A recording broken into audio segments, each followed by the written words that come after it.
Hey guys, we're going to read a book for you today, The Rotten Richie and the Ultimate Dare. We're from the WPI football team. My name is Christian Louisi. I'm a sophomore and I play quarterback. My name is Joe Coucher. I'm a junior wide receiver. My name is Joe Rocher. I'm also a sophomore wide receiver. My name is Blake Wofford. I'm a junior wide receiver. So, as mentioned, we're reading Rotten Richie and the Ultimate Dare by Patricia Polacco. As if life wasn't bad enough, having to endure my rotten red-headed older brother all summer, my mom, brother, and I had to move away from Grandpa and Grandma's farm in Union City to Battle Creek to be closer to Mom's teaching job. Now I was going to be the new kid at school, but even worse than that, my rotten brother was going to be in the same school as I was. He was the black hole in my universe, the embarrassment in my life, the frog in my punch bowl, the spider in my cereal, the wart on my cookie, the slug in my jello, the snake in my soup. In other words, this new school was going to be a disaster, all because of him. I mean, he picked his nose and looked at it. He chewed his mouth open. He spat when he talked. He made rude noises with his armpits and odor. My rotten red-headed older brother stank. He reeked of stale bubble gum mixed with rancid peanut butter and protrude gym socks with overtones of wet puppy. At school, he was everywhere. Our first day at Fremont Elementary School, Richie put fake dog poop in the middle of the hall floor. He even poured water onto it so it looked real. Then he stood and watched as the whole school was plastered again against the walls trying to walk around it. He'd struck again. Then, just as I passed, he hollered, "Hey, look, there's my little sister." I wanted to die. As time passed, I managed to make some good friends. After all, they knew it wasn't my fault to have someone like Richie in my family. One night at the dinner table, I was telling Mom about ballet class and our upcoming recital. I heard the mayor will be there. His daughter dances at Miss Barron's, and Mama, Miss Barron, picked me up to do the special Adigo with Paul LeBlanc, I squealed. He's the best dancer in the whole school. My brother snorted and rolled his eyes. Look, Mama, I do a grand tour hete and a round de jambe and lear, and almost 36 relaves. I got up and demonstrated. Mom clapped and cheered. Aw, I can do that with my eyes closed, Richie croaked. You can not, I protested. Can too, he countered. Can not, I screamed.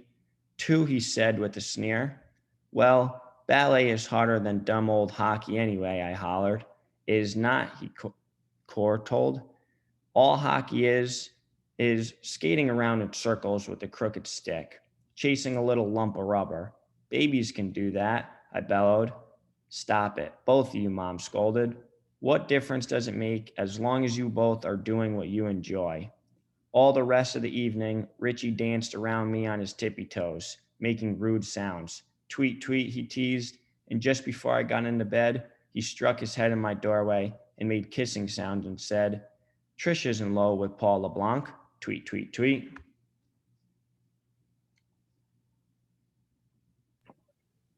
The next morning at school, I could hear his Weasley voice echo down the hallways. He was telling his greasy little friends on the hockey team about me doing a ballet duo with Paul LeBlanc. Then they all laughed and made tweeting sounds and danced around on their tippy toes too. They kept it up all day. Finally, I had enough. At recess, my two friends from ballet class and I marched up to Richie and his friends on the hockey team. "Oh, Richie," I cooed, "if you think ballet is so darn easy, come to my ballet school. Be be in my recital." I crossed my arms and waited for his answer. Richie's friends chuckled, but they were watching Richie to see what he would do. "Hump is all he could manage to say. "I dare you," I said definitely as a crowd gathered around us. Richie's eyes darted around nervously. Now I had him. I double dare you, I added as I drew up a noise to his nose. His friends snapped to attention. They all eyed Richie. Richie. Richie just stood there snorting and steaming at me. I triple dog dare you, with skin dews and 2 ups, I sneered. His friends reeled in disbelief. I had breached equity in passing double dog dare and going directly to the triple with skin dews and 2 ups. Now there was no way out for him. He had to accept. He kicked the ground. Well, he muttered. Then his eyes narrowed. Okay, I'll do it. I looked triumphant at everyone and cheered. Richie and his teammates suddenly dropped to close huddle. They whispered for a time, then they all looked at me. On one condition, Richie leered. I'll go to your dumb old ballet classes, learn your dumb old dances, and be in your stupid old recital. But only if you practice with the team and play one game with us. His teammates glared at me. I thought for a moment. After all, I had poise, great balance, endless stamina. Ballet had given me all of that, and hockey was only skating, and I loved to skate. What could be so hard about this? Okay, dog breath, you're on. I heard myself saying, okay, twerp, our game is next week, so you'll have a week to practice. No sweat, blurp. I shout back. You'll have a month to practice for my recital. Richie got permission from his coach and the league to let me practice and play just one game. I guess it wasn't easy, but he managed to do it. I practiced hard all week. The, ne- the next week of Fremont Elementary School was was there for the game. Even Mr. Thomas, the principal, he he and all the teachers were in the front row. I was a little nervous. The coach's wife helped me suit up in the closet of the locker room. Geez, this stuff is heavier than it looks, I said to her. Well, dear, this is a contact sport, and we have to protect your bones from breaking and your teeth from getting knocked out, she said cheerfully. Bones? Teeth? I began to wonder if I had bitten off a little more than I could chew. That was assuming I'd even be able to do that after this game. By the time Richie helped me out onto the ice with the rest of the team, I could hardly stand up. The more I asked around, the better I felt. A whistle blew and everyone cheered for our team, the Battle Creek Beavers. I raised my hand to wave and fell flat on my behind. It was slippery out there. One of the Beavers helped me up. That's when I saw the team we were playing against explode onto the ice. My stomach turned. The Saginaw Sonics. Each and every one of them have weighed 400 pounds. Face off. The referee called out as the two captains faced off. They looked like real mean at each other. A referee was about to drop the puck between them. Where do I go, Richie? I called out to my brother down the line. Just stay out of the way. When that puck hits the ice, the race is on. The ref dropped it. There was a blur of sticks, flashing jerseys, and pinging skate blades. I headed straight for the wall to hang on. I saw the puck heading for me. It bounced off the wall and stopped right next to me. I stood and looked at it. Hit it, hit it, the Beavers yelled at me. I heard what sounded like a locomotive and saw the Saginaw Sonics closing in. Boom. They plastered me against the wall. Their sticks zinged, banged, and cracked as they tried to get the puck. Finally, a whistle blew and they pulled me off. All that padding sure didn't seem to help much. You let him body check, you twerp. I told you to stay out of the way, my brother yelled as he zoomed by. The team faced off over and over again. Now I knew what I had to do. Stay away from both teams. I saw Richie line up the perfect shot at the Sonics goal. Just as he was about to slap it in, one of the Sonics put out his stick and tripped him. I steamed right at that big old Sonic and beamed him with my stick. You're not playing fair, I screamed. I heard a whistle blow. The referee grabbed me, opened the side gate, and threw me on a bench. High sticking, he bellowed. Penalty goal against the Beavers. Number 12, 5 minutes in the penalty box. So that's what's happening. This was sweet. All I had to do was trip a Sonic with my stick, and I'd be sent to the penalty box. I could stay in here for the whole game. By golly, my plan worked like a charm. I spent almost the entire game in the penalty box. By the third period, the score was 4-4. Our team had played a great game. The Beavers outskated, outshot, and outplayed the Sonics on every front. And just as we were going to score the winning goal, all the Sonics pulled onto the Beavers and started a fight. When the fight was over, almost all the Sonics, except for the goalie, were in the penalty box. All the Beavers were too. You're back out on the ice. 12, let's go. The ref barked as he opened the door and pushed me out.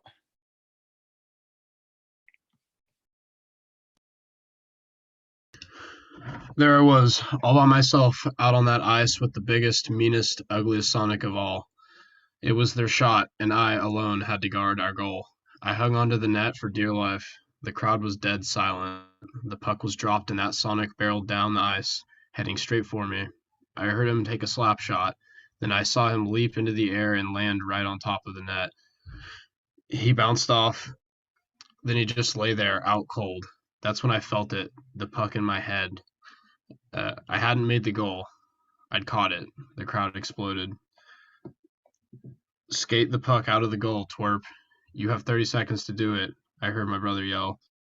I steadied the puck with my stick and pushed it ahead of me as fast as I could. The Sonics' goal seemed miles away. The clock was ticking. The crowd was calling out the seconds. Then the puck got away from me. I slid back up to it, closed my eyes, and slapped that puck as hard as I could. The buzzer sounded at the end of the game, and it was all over. When I opened my eyes, there it was, the puck smack in the Sonic's net. I had scored the winning point. That's my little sister, I heard my brother call out as the crowd roared. Well, I guess I showed Richie all right. I had to admit, though, hockey was not a piece of cake I had thought. But now that it's Richie's turn, he had to come to my ballet class and dance in my recital. Richie was good to his word. He practiced hard and even stopped teasing me about Paul LeBlanc. Finally, the night of the recital arrived. All of Miss Barrett's ballet class students were in a ditcher. Richie and I were in the dressing room. I ain't wearing this, he hissed as I held up his costume. I'll look like a flower, and all my friends will be out there tonight. I had to wear your hockey gear, so you're wearing it, I insisted. Richie complained as we all did our warm-up at the bar. He complained when we put on our stage makeup, and he complained that after all, he was too exhausted to go on. Guess it's not easy as you thought, huh? I sneered. We peeked out the curtain. The whole school was there again. Richie turned so red his freckles almost disappeared. On stage, people, Miss Barrett called out as she clapped her hands. We took our places on stage. The music began and the curtains parted. All of us were in perfect fifth position, all except Richie. His feet were turned in instead of out as we started our dance in unison. He jumped when we glided. He twirled when we leaped. He glided upstage. He glissered downstage. When we did our pasta chat, Richie hopped around like a rabbit. At the end of the numbers, as we all did our grand arabesque, Richie lost his balance and grabbed for the curtain. That's when the audience started to snicker. The next two went very well because Richie wasn't in them. Richie hid from all of us during the intermission. When it was time for Neela number, the main number of our second part of the recital, Richie was in Wood Nymph. Richie was a wood nymph. All he had to do was one single tour jet, just one tour jet. Well, he did it all right and landed right on Paul LeBlanc. Paul lost his balance and fell into a fairy tree. The tree tipped, knocked over a gazebo, and finally fell through the backdrop. As we were all doing our twirls across the floor, we knew to watch a spot so we didn't get dizzy. Richie didn't. He twirled and got so dizzy that this time he grabbed the curtain and almost swung off stage. The audience roared with laughter. The curtain closed for the second intermission. Miss Behrens held her head. "Your brother has ruined the entire production," she shrieked. Then she collapsed in a heap in a director's chair and glared at me. "Miss Barrett, we still have the finale, the Adagio duet with Paul and me. We have our closing solos," I pleaded. Miss Barrett managed a weak smile, only to be replaced with utter horror as Paul LeBlanc limped towards her. "Miss Barrett, I can't do the last number," he wailed. "I sprained my ankle when Richie fell on me." I wanted to cry. We all looked at Richie and just shook our heads. Richie saw the tears well up in my eyes. "Wait," he called out. "I can do Paul's number." Everyone groaned. "You have done enough tonight, Richard," Miss Barrett said sadly. "No, Miss Barrett, I really can. I've been practicing all of the steps to help Tricia rehearse. I can do it with my eyes closed." "Miss Barrett, maybe he really can," I said. "He has been practicing those steps. The grand lift at the end is the only one that still needs work." "Please let me try," Richie pleaded. Miss Barrett finally agreed, but no lift at the end. Paul's costume fit Richie perfectly. We took center stage. The music started and the curtain opened. The audience started to giggle, but as we took our first steps, Richie was in complete unison with me. He lifted me when he was supposed to. He was doing the right steps in time with the music. He was actually graceful. The audience wasn't laughing anymore. Then Richie took his pose while I did my solo. I danced around the entire stage and then did 36 consecutive releves across the stage and point. Everyone leapt to their feet and cheered. Then I posed, and it was Richie's turn to take Paul's solo. I had no idea what he was going to do. I wasn't sure if he knew all of the Paul's dance. To my astonishment, Richie did the highest leaps I had ever seen. The audience clapped, and then he was ready for the final pirouette. He pointed, snapped his leg in a jet, and spun. He was a blur. He must have done 10 consecutive turns. I lost count. Richie gestured for me to join him. Paul and I were supposed to do the grand leap here. "Richie, we can't do this," I whispered. "Come on, kid. Let's give them their money's worth." He winked. He whirled me around and lifted me above his head. He threw me up and caught me, then spun me out. I ran stage left and did grand jets. As the music built, it was my cue to run and leap into Richie's arms. He was to lift me over his head and hold me there while he spun and hurled me into my last Arabeck. My heart was in my throat. I looked at his face. I closed my eyes and ran directly at him. I leapt high into the air. "Please don't let Richie mess up," I prayed. I was airborne. I could see Miss Barrett cover her mouth and gasp. I was airborne. Richie caught me. It was perfect. Perfect. We nailed it. The audience jumped to their feet and roared, cheered, and clapped. "That's my brother," I heard myself saying. That night, as we all sat in front of the fire at home, Richie finally said to me, "Okay, okay, ballet is harder than I thought. I really had to practice to do it right." "Well," I added, "I have to say that hockey is way too cool, and it takes a lot just to play the game." "Truce, then. Slap shot," Richie said, holding out his little finger. "Okay, Dance King, truce," I said as we locked our fingers. Richard even admitted to me years later that his short course on ballet helped him on the ice, and the balance that it took for me just to stand on skates helped me in dancing. That's for sure. To this day, he still calls me Slapshot, and I still call him Dance King. The end. Thanks, guys, for spending some time with us and reading this book. I hope to see you guys soon.